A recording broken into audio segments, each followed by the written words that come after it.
Man, it is a good time to be a fan of Valve and Steam because they've been on a roll. It all started with a Steam Deck, but now they've announced new hardware that looks equally compelling in making PC gaming more accessible with the Steam Machine, or aka the Gabe Cube.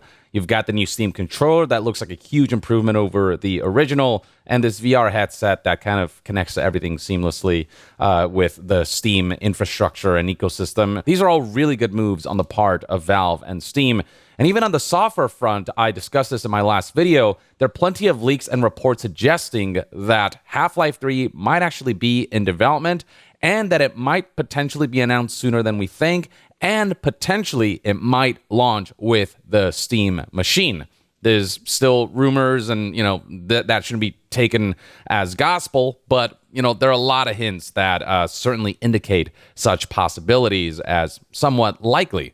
So yeah, all of this is really great stuff, and the thing that a lot of people are still curious about, though, is the Steam Deck 2. The original Steam Deck came out all the way back in February of 2022, so it's been almost 4 years now, and the OLED version came out on November 16th, 2023, so that's about 2 years ago. What people are, of course, waiting on is the Steam Deck 2. I think that would be the most hyped device, given the amount of critical acclaim the first Steam Deck got. Like, if this is what Valve can pull off with a first-gen device, imagine what they can do with the next generation of it. And the bar that it set for handheld PC gaming, which once upon a time was just really clunky and not done in the most ideal way where it feels like it can garner mass appeal, Steam Deck in many ways established the handheld PC gaming market, and many other companies have followed suit since.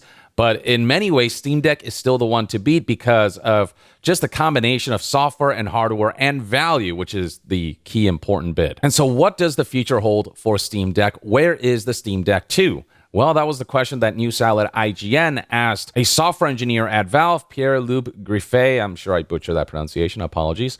But yeah, questions were asked about, hey, you've announced all this new hardware, the Steam Machine, the controller, Steam Frame, the VR headset. Any hints you can provide about the Steam Deck 2? And I actually really like the answer that they provided, because I think this model right here is the right way to go in terms of how to launch future iterations of your handheld gaming PCs. So when asked about the Steam Deck 2, here's what Pierre had to say. Obviously, the Steam Deck's not our focus today, but the same things we've said in the past, where we're really interested to work on what's next for Steam Deck. The thing we're making sure of is that it's a worthwhile enough performance upgrade to make sense as a standalone product. We're not interested in getting to a point where it's 20 or 30 or even 50% more performance at the same battery life. We want something a little more demarcated than that. So we have been working back from silicon advancements and architectural improvements, and I think we have a pretty good idea of what the next version of Steam Deck is going to be. But right now, there's no offerings in that landscape, in the system-on-chip landscape, that we think would truly be a next-gen performance Steam Deck. I actually really appreciate this approach of wanting to make the Steam Deck 2 really feel like a full-fledged sequel and not just like an incremental annual upgrade in the way that we see like smartphones do, where it's like you got the iPhone 10, now you got the iPhone 11. There's not a huge difference between the two. They're almost treating the Steam Deck like traditional gaming consoles, where like they wait out a few years to really maximize the use case and value of the currently released, like current gen device, before they move on to the next gen version and make sure that that's like a legit generational jump. They don't want the Steam Deck 2 to just be Steam Deck, but with 50% more performance, which would be a substantial jump, and people would absolutely be happy with such a release. Instead, they really want to make the most out of the current Steam Deck, which has garnered so much community support, which Valve and Steam are still supporting to the highest degree. And so it really feels like when you buy a Steam Deck, you're actually being taken care of over the course of the long term, and not like you're missing out on something, which is the case for a lot of other companies that have jumped on board to the handheld PC gaming market. With so many other companies, there are so many new iterations that are released of their handheld PC gaming device. It happens so frequently that you almost like don't want to purchase their device, because there's always going to be like a better version of that device in the not so distant future. I mean, there's some companies who put out multiple devices a year with incremental upgrades, and some companies will put out the next iteration of the same device, within a year or two after the original's launch.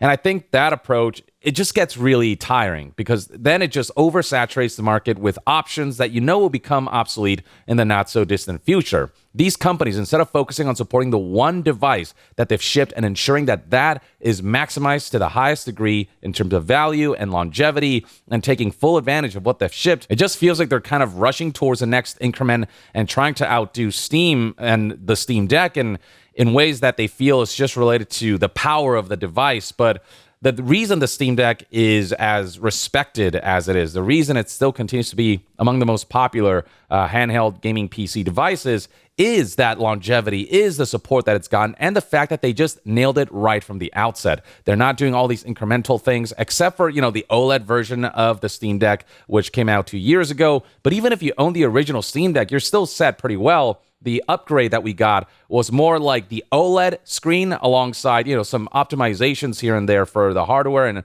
a bit increased battery life and all these things. So, incremental improvements like that are great, but Steam Deck is not advertising that as like the Steam Deck 2.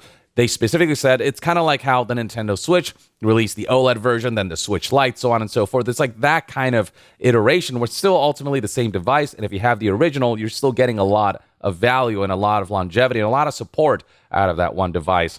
And so to see them taking the approach of like, we're not shipping a Steam Deck 2 until it is significantly, like generational leap more powerful than the Steam Deck 1. The fact that they're actually waiting for technology to catch up where the performance can be a huge jump while maintaining like similar battery life and waiting for the right time, the right technology, the right circumstances to ship a device that also will feel like not only a true sequel to the original Steam Deck, but also a device that will be equally supported for many years to come. That approach, I think, is the way to go. It doesn't overwhelm consumers with, an abundance of choices and making them question whether they should wait a little bit. It feels like when the Steam Deck 2 launches, you are going to get the best possible version of what a Steam Deck sequel could be. And while you're waiting for that, the Steam Deck 1 still is very much one of the top handheld gaming devices to beat. Its performance is outshined now with, more modern handheld PC gaming hardware that has just better chips. The Steam Deck in particular was designed for 720p gaming, but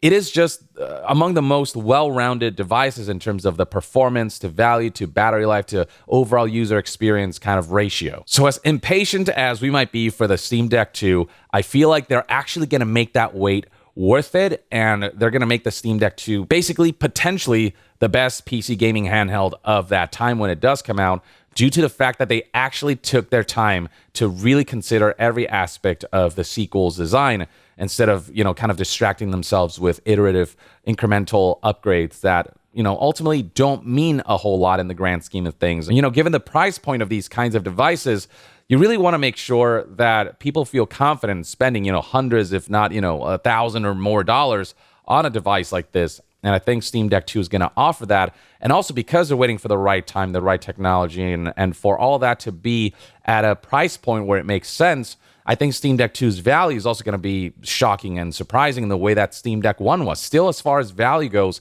nothing beats Steam Deck 1. Even if you have more powerful devices like the ROG Xbox Ally X, the device that will ultimately end up appealing to the masses is still the Steam Deck because it found that perfect sweet spot for all these different facets, just the right compromises to ensure that it's a device that is still just plug and play, easy to use, and that you can actually buy with confidence, knowing that it is going to be feature complete and it will play many of your Steam games and your Steam library. But right now, this is kind of what we know about the Steam Deck 2. There's not a whole lot that's known, but they do say here they have a pretty good idea of what the next version of Steam Deck is going to be. So it looks like it is very well in development. So they know what target they want to hit. But currently, technologically, we're not quite there yet, especially if the Steam Deck 2 aims to be affordable in the way that Steam Deck 1 was.